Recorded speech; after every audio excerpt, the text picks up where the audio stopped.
प्रश्न है, मैं ओशो सन्यासी हूँ। दृष्टा, साक्षी और तथाता होने की कला मैंने अपने गुरु से सुनी है। वर्षों से साक्षी का साधक भी हूँ। आपको सुनते हुए यह समझ आया कि आप तथाता की ओर इशारा कर रहे हैं, जिसमें कोई देखने वाला नहीं है, देखना मात्र है। क्या मैं सही समझ रहा हूँ? और मुझे साक्षी से तथाता की ओर जाने में मार्गदर्शन करने की कृपा करें।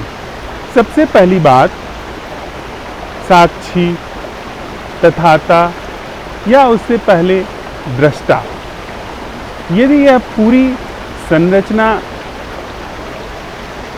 समझ ली गई होती, इसको ठीक से हृदयंगम कर लिया गया होता, तो फिर साक्षी से तथाता की ओर कैसे जाना है, यह सवाल पूछने की आवश्यकता नहीं पड़ती।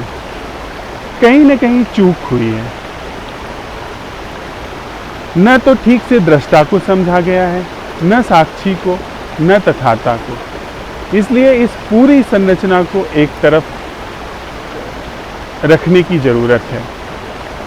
यह जो पूरी सोच समझ है, जो देखने के नाम पे कई तलों के विभाजन हैं, उनको एक तरफ रख दिया जाए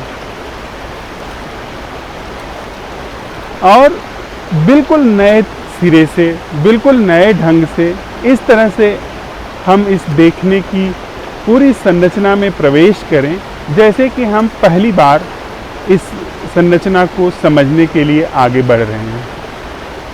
तो हम और आप साथ साथ इसमें प्रवेश करते हैं कि वस्तुतः देखना क्या है। उसमें हमने और आपने अब तक जो भी सूचना एकत्रित की है, जो भी जाना समझा परखा है, वह सब एक तरफ रख दिए।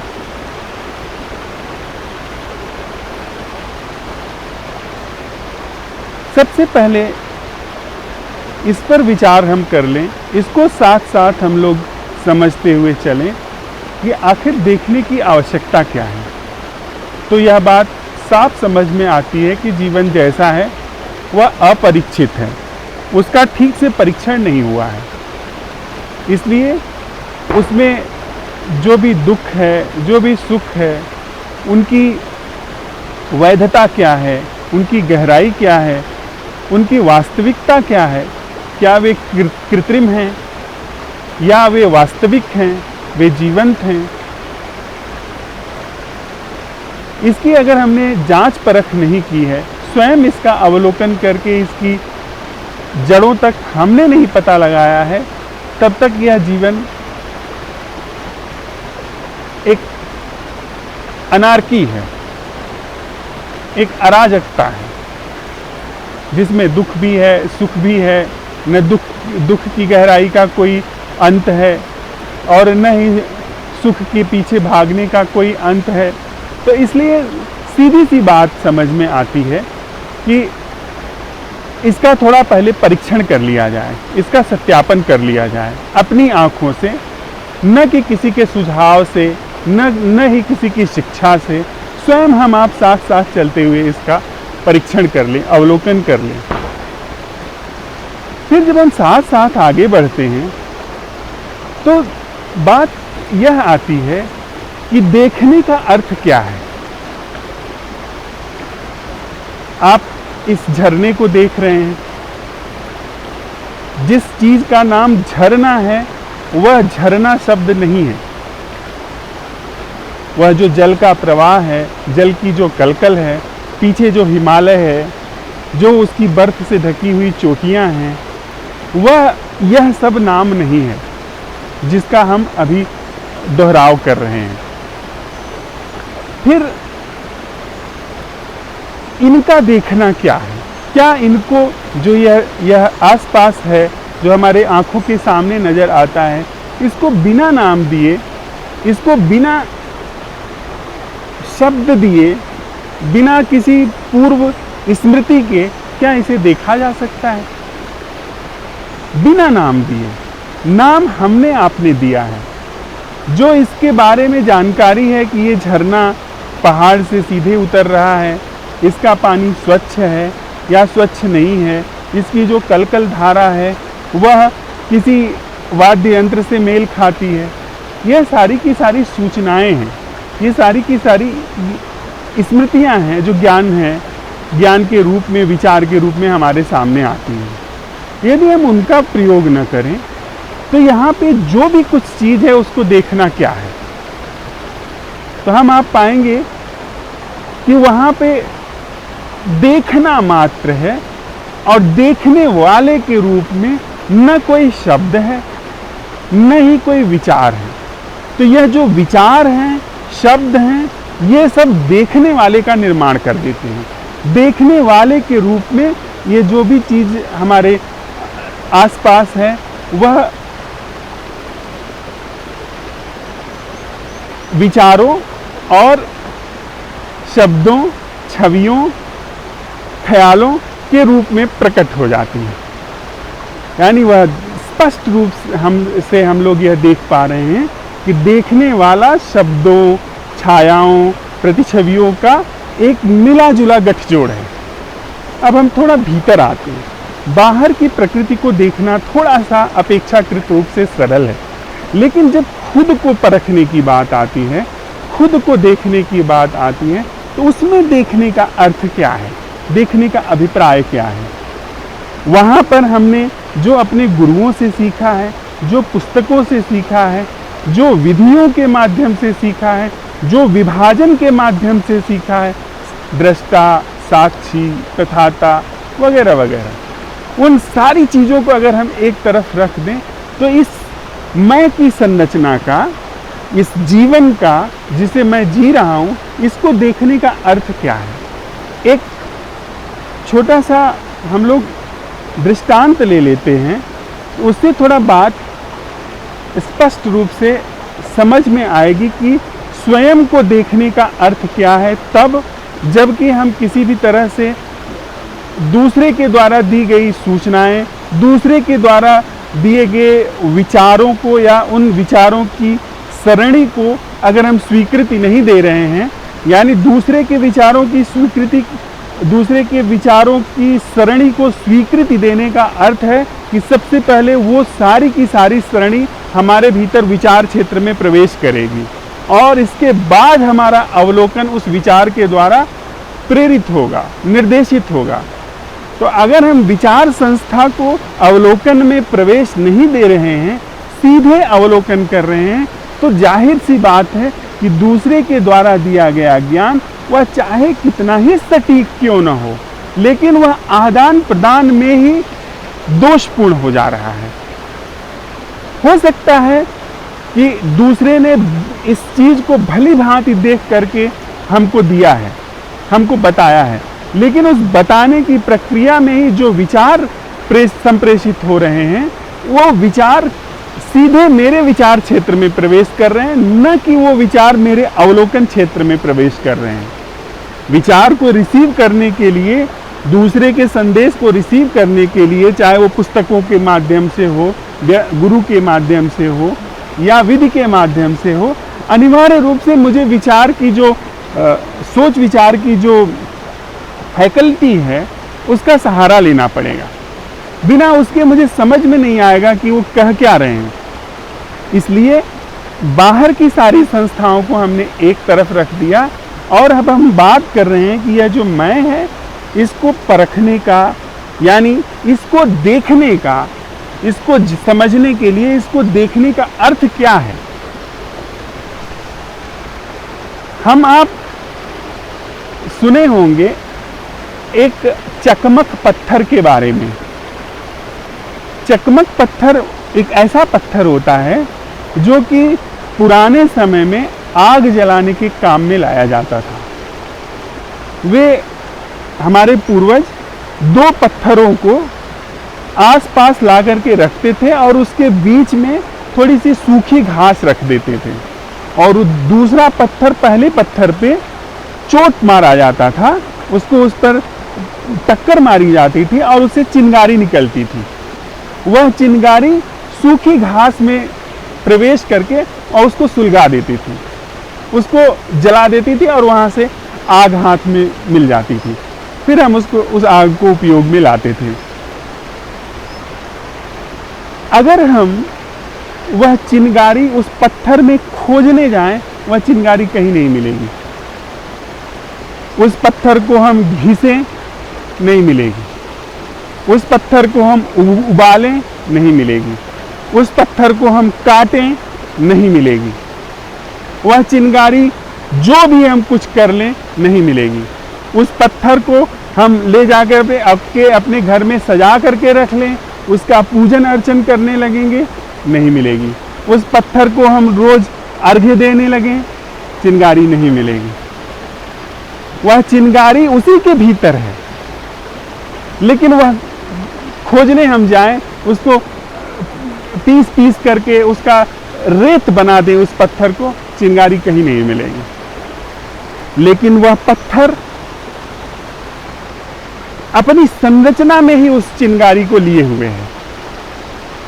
वह चकमक पत्थर अपने होने में ही उस चिंगारी को लिए हुए है। उस पत्थर को हम एक तरफ रख दें, अगर वो पुराना उदाहरण है, माचिस की तीली।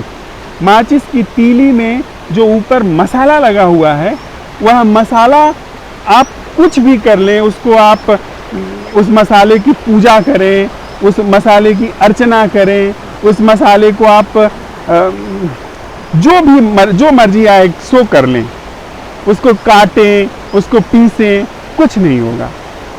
लेकिन उसको विशेष तरीके से आप दूसरे मसाले पे, जो दिया सलाई के डिब्बे पर लगा रहता है, उस पर आप घिसते हैं, आग पैदा हो जाती है। वह आग उस मसाले में है, उस मसाले में भरी हुई है।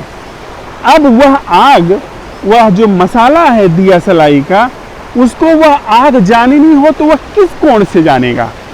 वह पत्थर, चकमक पत्थर अपने अंदर की उस चिंगारी का पता लगाने चले तो वह कैसे उस चिंगारी का पता लगा पाएगा? निश्चित रूप से उसको अपनी संरचना के प्रति जागना होगा। वह जैसी संरचना उसकी है, उसके प्रति होश में आना होगा, और वही होश में आना हमारे भीतर की चिंगारी का पता चलना है। अगर वह चकमक पत्थर ये सोचे कि इस कोण से मैं देखूं तो चिंगारी का पता चल जाएगा, या उस कोण से देखूं तो चिंगारी का पता चल जाएगा, या मैं सूचनाओं को एकत्रित कर लूं कि चकमक पत्थर में चिंगारी होती है, वैसे उसका पता चल जाएगा, कभी पता नहीं चलेगा। लेकिन अगर चकमक पत्थर, उसके पास चेतना हो और वह उस चिंगारी को जीना चाहे, जागना चाहे, देखना चाहे, अपनी संरचना में व्याप्त उस आग के गुण को, उस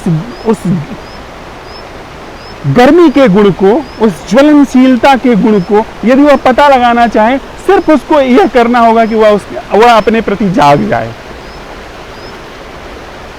वह जो जागरण है वह किसी कोण में नहीं है, वह जागरण उसकी पूरी संरचना में व्याप्त है।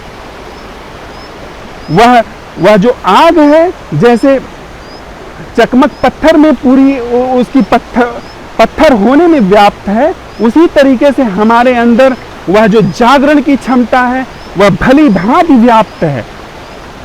उसके लिए किसी भी सीढ़ी की आवश्यकता नहीं है, किसी भी तलों की आवश्यकता नहीं है, किसी भी बाह्य संस्था की आवश्यकता नहीं है, किसी भी आंतरिक संस्था की आवश्यकता नहीं है, किसी भी तरह से मैं नाम की संस्था की उस जागरण के लिए कोई आवश्यकता नहीं है।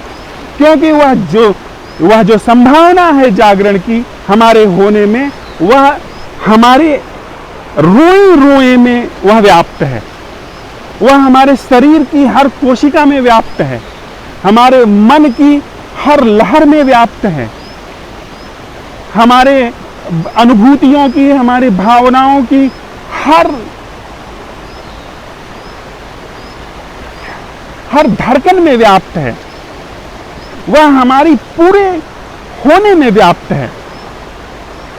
उसको सिर्फ हमको बस जाग जाना है। किस कोण से कौन जागेगा, कहां से, किस माध्यम से, किस तल से, किस विधि से, बिल्कुल नहीं, सीधे जागरण।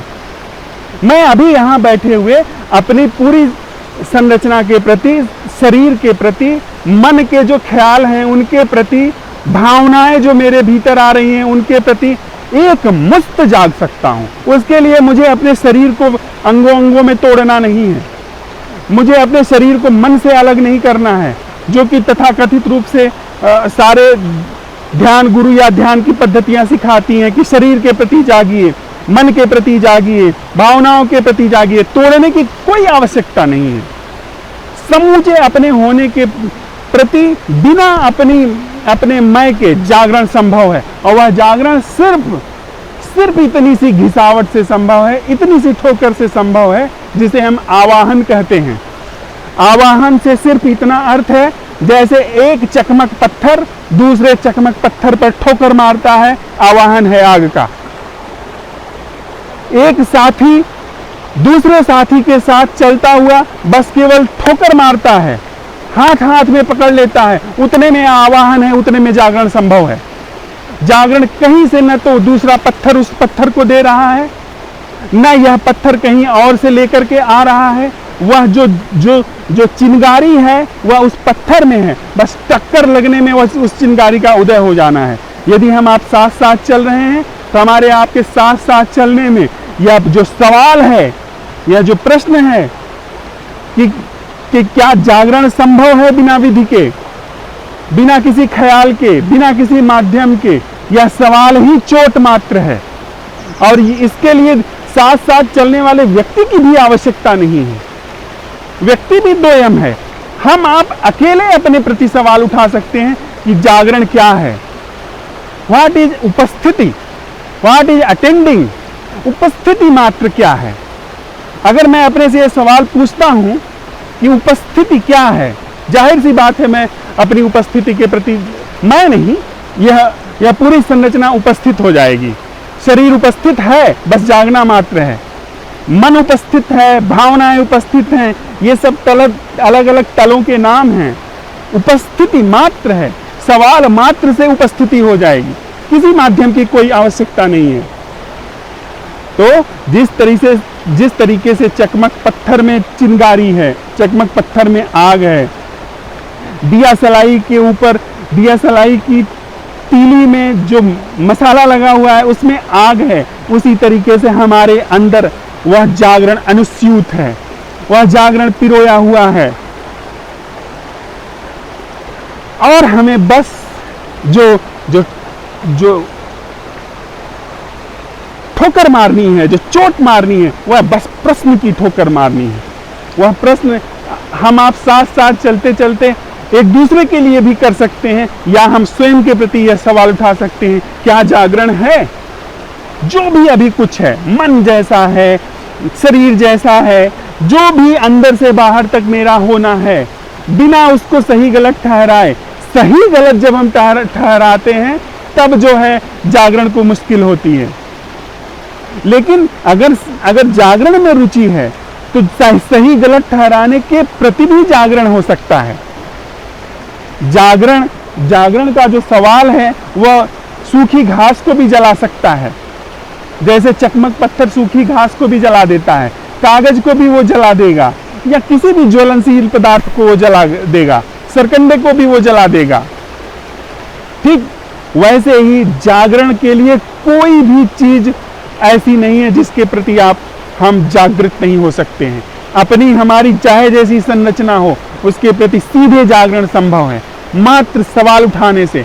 हमने सिर्फ वहां पर सवाल नहीं उठाया है, हमने सिर्फ अपने जागरण की क्षमता का आवाहन नहीं किया है, हमने अपने अंदर पुकार नहीं लगाई है कि जागरण क्या है।